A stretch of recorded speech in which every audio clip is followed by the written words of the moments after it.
This is Carl at National RV Detroit. I'm going to walk you through this 2022 Coachman Apex travel trailer. The model number is 17TH. So I'm just going to show you some of the features and how they work. This is a how-to video, so we'll go from there. As you can see, you got a power awning, outside speakers, crank type stabilizers. It takes a 3/4 inch crank, which is in the front compartment. Let's see what we have here. Storage, of course. This is your water heater.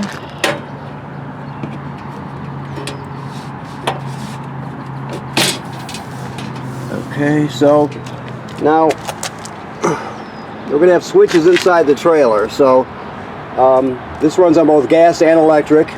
There's an electric heating element behind this cover here, and of course you have the gas valve here for running on gas. This is the drain plug right here.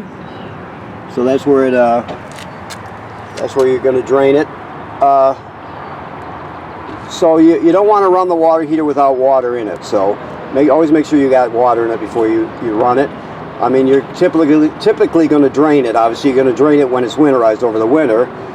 But in the summer, generally, if you're camping early in the spring and you're not going to be camping for a few months or whatever, people will usually drain the water out of the water heater. So all I'm saying is make sure you refill it before you turn it on once you've done that, okay? We got a 120 AC. That is the vent for the furnace. Okay. One thing to keep in mind when you're opening and shutting the awning, the door does conflict a bit with the awning arm, so make sure the door is perpendicular to the trailer wall so you don't hit it.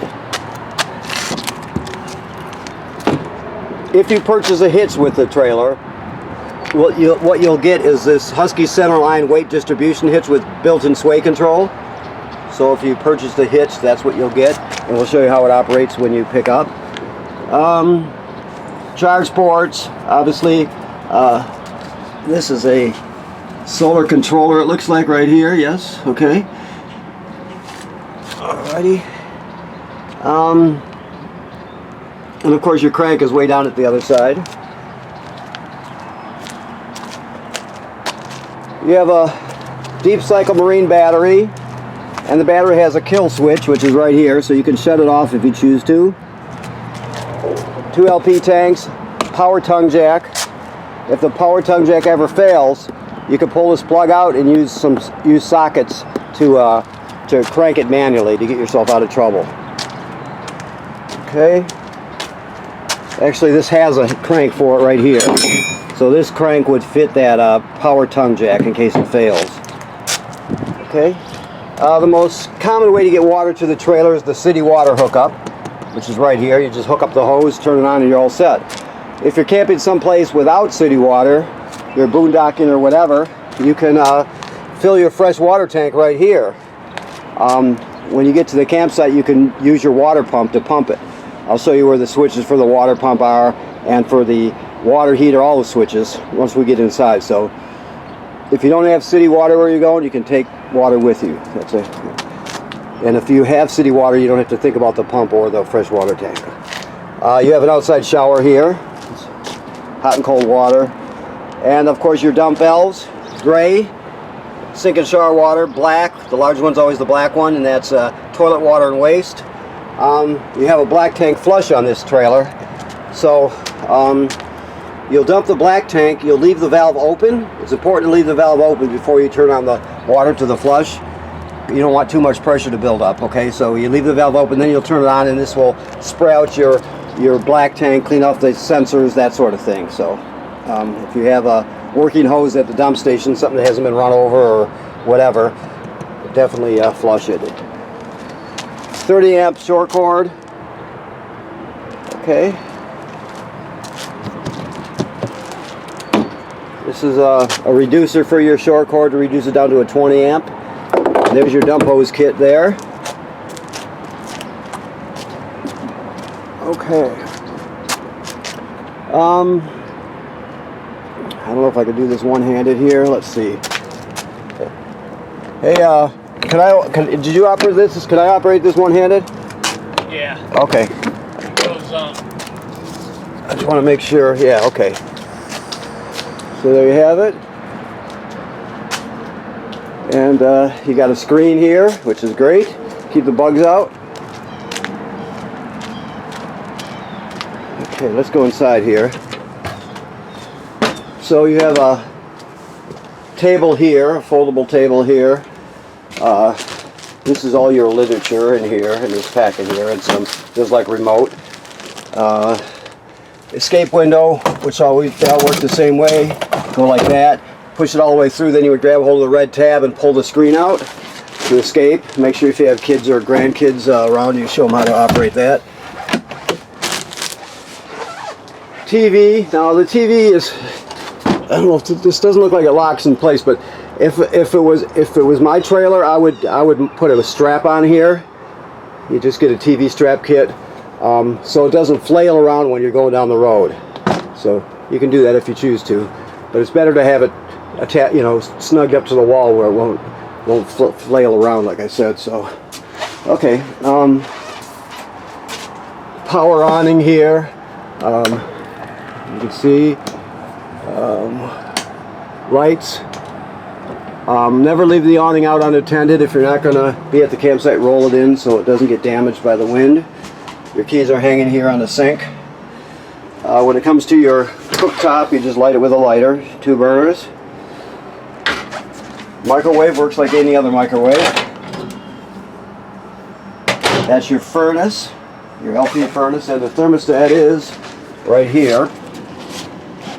So this works like all thermostats. They're all similar. You hit the mode button to light it up, then you're just going to keep poking it to go through the different modes. I just turned the fan on. There's furnace, that's off. You set the temperature, so on and so forth. It's very simple. So that's how you operate the air conditioner and the furnace, and the fan is just the air conditioner running without the compressor on, so it just circulates air. This is your carbon monoxide LP gas detector. It should always be green like it is. If it's not green, get it serviced. Never ignore it or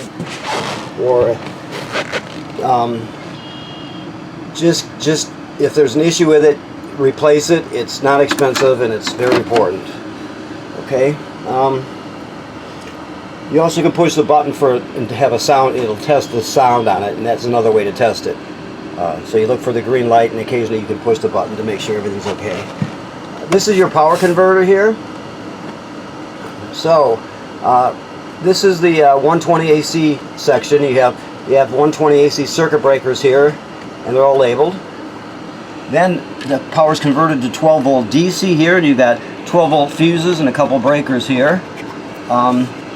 So the power is converted to 12 volt DC there. This is also a battery tender, so it'll sense how much energy your battery up on the tongue has and needs, and as long as you're plugged into shore power, it'll charge your battery up. When you're pulling down the road, of course, your tow vehicle will charge the battery. So, okay, so that's the power converter. It converts AC to DC power and charges your battery. Alrighty, your table can come down, so you have floor space if you want to move it. You have storage underneath these benches here. Sorry about the camera work here. Your sound here, you have a AM/FM radio. You have a USB drive, so you could, take all your MP3s with you and or whatever you could you choose. I'm sure it's. I can't say I'm sure for sure. I don't know if this one's wired through the TV set, so you'll have to experiment about that. But it has Bluetooth, of course, and 2 speaker zones. A is inside the trailer, B is outside the trailer. It has a USB in. I'm sorry, HDMI in right here. So that leads me to believe it is wired down there, but I didn't prep this trailer, so let me take a look here. No. So actually, this is just hooked to the antenna. So okay. So they're separate from each other. When it comes to your shades, if they ever start just falling down on you, or they'll just automatically go down, all you do is you want to tighten the tension on these these ropes here. So you just wrap it around the spool here, right? You go around a few times, whatever you need to tighten it up. And the tighter you tighten this up, the harder it is to move this up and down. You don't want to go overboard with it where you break it, but if you're having an issue, like I said, just tighten it up a little bit and it'll stay in its position. The refrigerator is a 12 volt DC refrigerator. So 12 volts. Everything that can run on 12 volts in a trailer does. That's the bottom line. Of course, the microwave has to be AC. The air conditioner has to be AC, the receptacles, those sort of things, but anything that can run on DC does. So that's the rule of thumb. Also, you have a powered vent here. It's a 3-speed, a fantastic fan, so keep that in mind. It's actually got a cover over it, so you can even open it when it rains. Okay, you can use it to vent if you have an issue with condensation inside the trailer. Let's say it's that time of year where the temperature's just right, you got a bunch of people in here at night and you're having fun, and you start to see a little condensation from people's breath. All you have to do is open that up and turn that on 1, and it'll just, you won't even hear it running, it'll just pull it right out. So, and also during the summer, with the windows open, it does a great job on those days where you don't need, it's not quite warm enough to run the air conditioning. You can still cool it down quite a bit with that. So, okay. I think that pretty much does it. I'm looking around here. The rest of it is just self-evident stuff. Okay.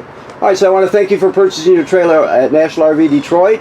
The manufacturers, when they're new, states that you should inspect the roof every 90 days, so keep that in mind. You need to go up there occasionally, or have somebody go up there, look around, make sure there's no damage that was caused by, low branches or road debris flying up there, and there's no cracking or separation in any of the sealant where water could get through, anything like that. Odds are you go for years and years and years without having to worry about that, but you don't know what's happening on the roof unless you look, so it's good to, you don't even have to go up there, you just get a ladder next to it and climb up and move the ladder around, to the 4 corners, you can see the whole roof. So, okay, and this is de-winterized now, so it's got water in the system, all the antifreeze has been purged out, the water heater's in camping mode, and it's ready to go for the summer, okay? Thank you very much.